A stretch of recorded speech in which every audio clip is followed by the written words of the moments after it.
I remember I was literally just crying, and then literally out of nowhere, one hand just grabs me from the back, bro. Yeah. And then that's when I was like, bruv, I'm dead here, man. It's peak.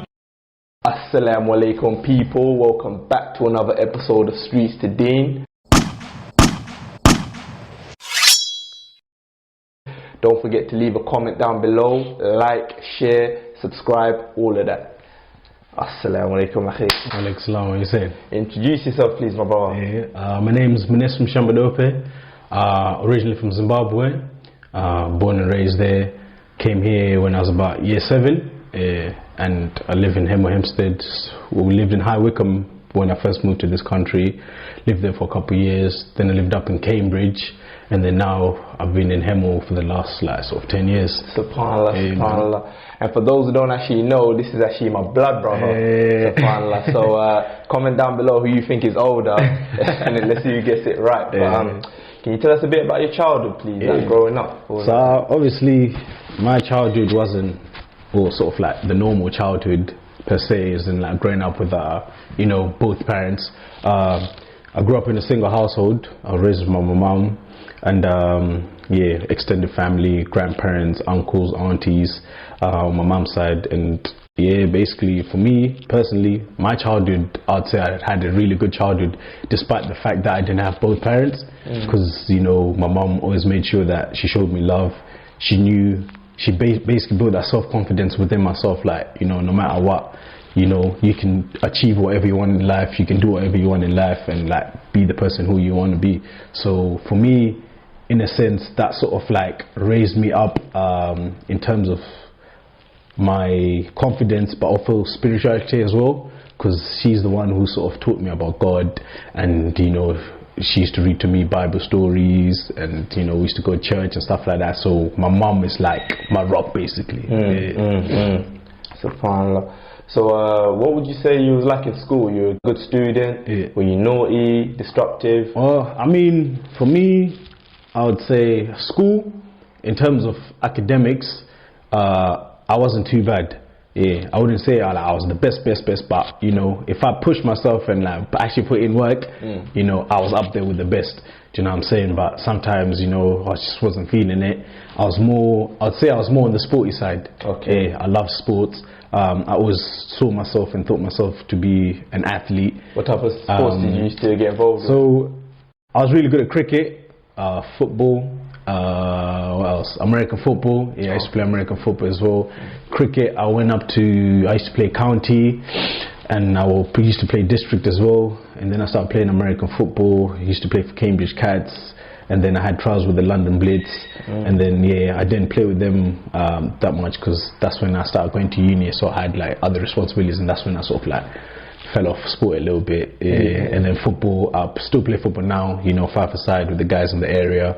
And man, I just like being active, and I just like being athletic and doing my thing sport-wise. So I think I was more of an athlete rather than an academic person. Subhanallah, subhanallah. So in a sense, you would say you were more focused on like sports and other things, so more out the way in terms of the streets or getting in trouble. That's the thing. I mean, for me, that's what really helped me, because I had guys, like friends, for example, especially when I came to this country, because it was a whole different environment. I remember I had one of my guys, he used to basically, he was a drug dealer in it. And then basically I used to play American football. Them times I was playing American football, I was about 18, 19 around these times, I think. And I remember one time he's just like, yo, like, you know what I'm saying, you want to come in, put in work with me and stuff like that. And obviously them times, you're a teenager, all you just want is money and like just go out with your friends, party, clubbing, all that. But for me, because I was so grounded with my sport, I was just so focused on like making it, like in terms with my sport. I was just like to my guy, you know what, like, I'm a bit busy right now and I'm focused on this. And for me, I think that's what really helped me a lot in life. It made me have a focus in one direction and sort of like cut off other unnecessary distractions in my life. However, I got to a point in my life where I sort of started falling off. Especially I think when I started uni, that's when I think it really affected me, because obviously I was more on the book side of things, and then like I wasn't really doing my sport thing like that often, that regularly. So that's when I started falling into other things, and then hang around with the wrong people, you know, and then that's when I started getting into like, obviously smoking weed, drugs and stuff like that, and that's when I would say for me personally, I sort of kind of fell off a little bit. Yeah. Subhanallah. So during all that, what led you to Islam? What led me to Islam? Actually, the funny thing is, that transition from, you know, sport to academics is what really led me to Islam, because I remember I went to an American uni. So with the American system, you basically do your main course, your main degree, and alongside that you do what they call like liberal arts. So like basically you do like a history course, geography, something extra on the side. And this is an American uni. This is an American uni in England. Yeah, it's called Richmond. That's where I went. So I did I think it was a religious course. I picked a religious course, and I remember this course was speaking about the three monotheistic faiths. So that's Christianity, Judaism, and Islam. So for me, and my background, I was brought up and raised a Christian. Yeah, I'll say a Christian Catholic, same thing in it. But yeah, them and there. That's what I was raised up on. So I knew a lot about that stuff, and for myself, like I said, I was really a spiritual person. I used to read the rosary. I used to pray the rosary. Okay. I used to read the Bible, you know. So I was really grounded in terms of religion. Like God, I always, no matter what it was in my life, whether I was on the right path or on the wrong path, I always had God in my mind. Do you know what I'm saying? I always focused on that. Basically, there's one story. Just before I get onto the religion thing, growing up in Zimbabwe, I remember one incident happened that really made my faith stronger. It was after a cricket match or something, and then basically my maid back home called Munesu, she couldn't come and pick me up from school, because basically the school I went to was right next door to the president's house. So the roads has to be shut by 6 o'clock. So she couldn't access the road to come and pick me up. So literally, I didn't want to pester other people and their parents, basically saying, listen, I ain't got to live back home, like, can you help me out? So I just literally used my intuition. I was like, okay, cool, I need to focus and find my way back home right now. These times I was probably around like 8, 9, I think, around them ages there. And then subhanallah, I was literally walking past these army barracks. I remember, because I remember, like, you know, from the direction of the buses and the way I used to go with my maid, like, this is the way back home kind of thing. And you know, this is back home in Africa as well. You know, I'm walking through the forest and stuff, pitch black. You know, I'm thinking, bruv, like, I could get by witches and stuff like that. But at this point, I really didn't care about all those fears. My main aim was to get home. Do you know what I'm saying? And I remember I was literally just crying, and then literally out of nowhere, one hand just grabs me from the back, bruv. And then that's when I was like, bruv, I'm dead here, man. It's peak, like, it's either a witch or something like that. I don't know, like, it's peak for me, innit? So I stopped, and then there was this guy, and he's like, bruv, where you going?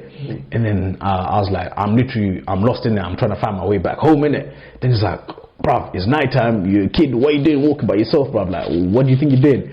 So subhanallah, bruv, like, that was my guardian angel. That guy, literally, he guided me back home. He walked me back home. And obviously, you know, anything could have happened to me. Do you know what I'm saying? So after that experience, that's when, like, my relationship with God, I would say, really solidified, because I was like, listen, God, you my pops now. Do you know what I'm saying? And then I remember we used to pray that Our Father, know this. I was like, listen, you're my Father now. Do you know what I'm saying? You the one who's guiding me now in my life. So anyway, fast right back to the religion thing. I was doing this comparative course in uni, and was learning about these religions. I didn't know anything about Islam. To tell the truth, I didn't know anything about Islam. The only thing I knew about Islam was what I saw in the media. So I thought Muslims were terrorists, just like any other ignorant person, because obviously at the time I didn't have the knowledge. I was ignorant. I didn't know anything about this religion. So I just thought, they're terrorists, just like how they're painted in the media and stuff like that. And then deeper, I started learning more about this religion. Judaism I knew a little bit because of the Old Testament and the Bible and the stories in there. So Islam I had literally no clue. So I remember I got one of my boys, one brother, beautiful brother, his name is Khalid. You know, he's the one who sort of guided us, because basically we used to always chill at the barber shop. We used to get our hair done, and in the barber shop, you know the type of conversations I go on there, you know, politics, girls, everything. You know what I'm saying? So the conversation of the day was religion. You know, out of nowhere we just started talking about religion. And then I was like, yeah man, like obviously I'm doing this religious course at uni. I'm studying about Islam and stuff like that. I literally have no clue about this religion, what it is, isn't it? And then subhanAllah, literally he was just like, bruv, like I'm Muslim, like if you want to learn a little bit more about this religion, I can give you like a Quran, innit? So he gave me an English translation of the Quran. Yeah? Now, the funny and the weirdest thing was, for me as a Christian, growing up, I started getting, I think when I was about 18, that's when I really started questioning religion and like, you know, what is religion truly? You know, am I just doing this for the sake of like my parents or because I was brought up this way? What do I want in life? Like, who am I? Kind of thing, you know. So this is the stage I was at. And then I started questioning a lot about Jesus, you know, like, because I used to hear that Jesus died on the cross for our sins and all these things.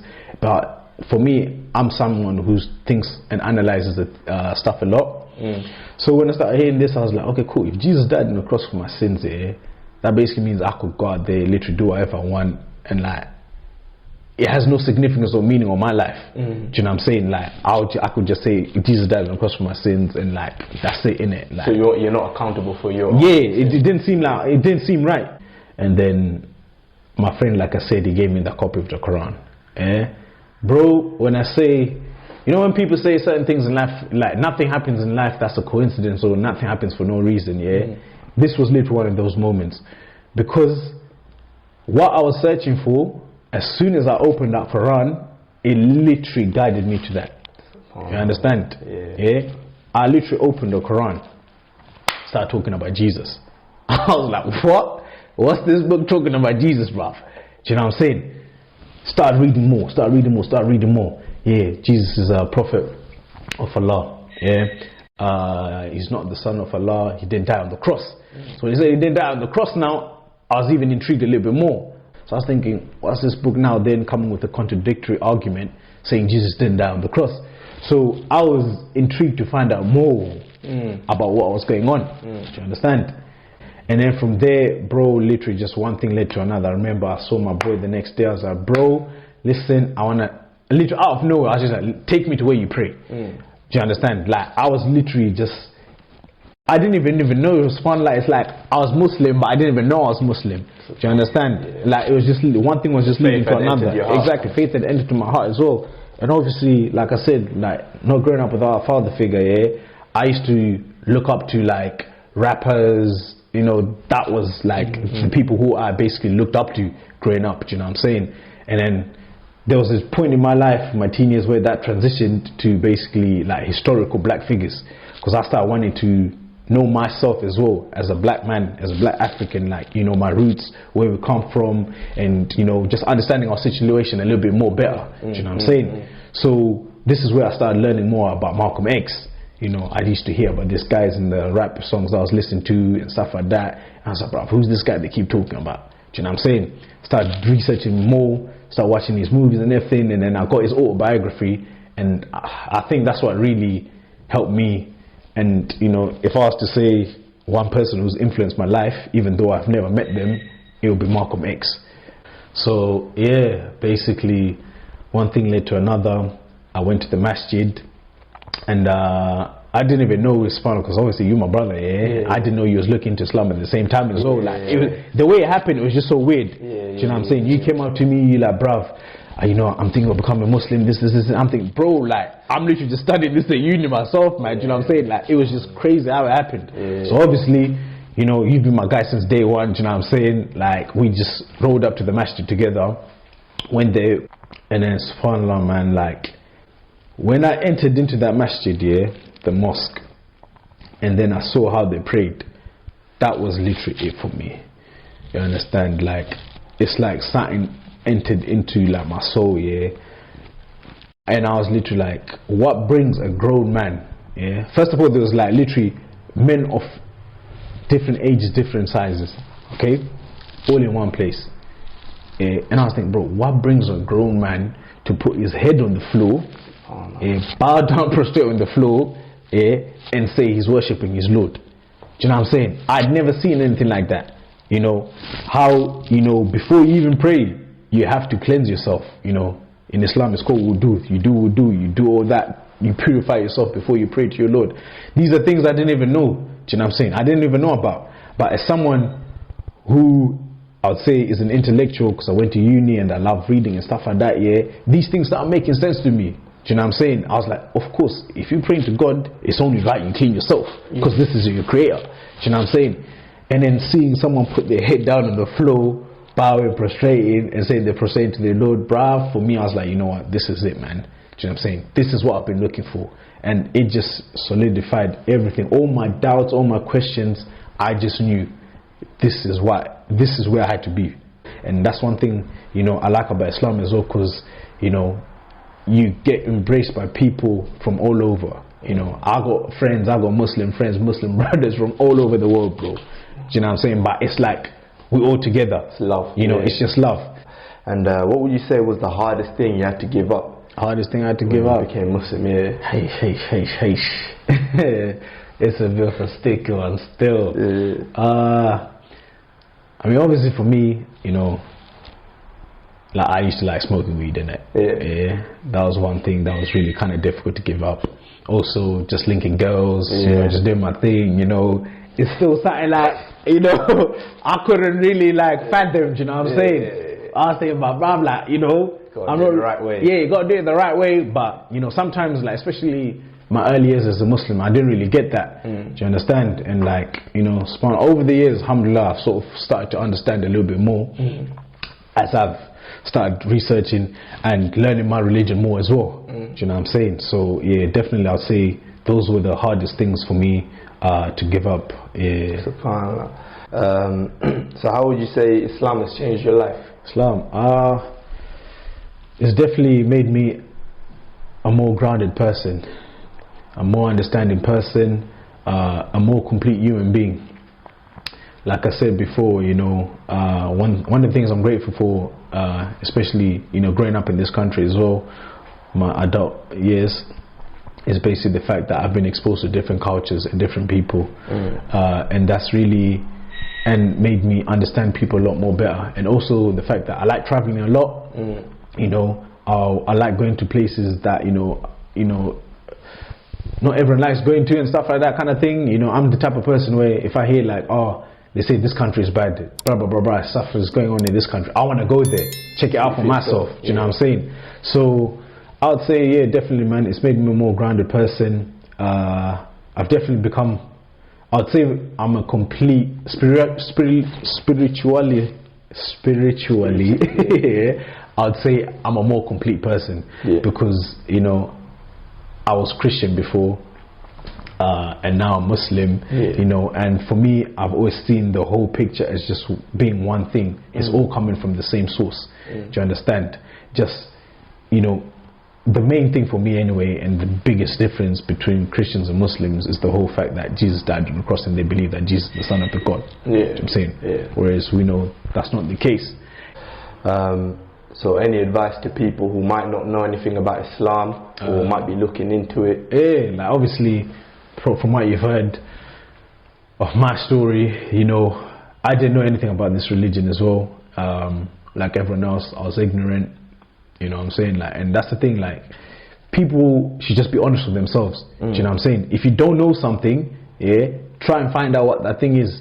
Do you know what I'm saying? Even if you can't understand it to the detail, but try and make the effort to find out what that thing is about. And I feel, you know, making that step as a human being, that will definitely improve you and it will definitely make you a better person. So I'll just say to people, don't be afraid to find out the truth. Do you know what I'm saying? Because whatever questions you have about life, there's answers there.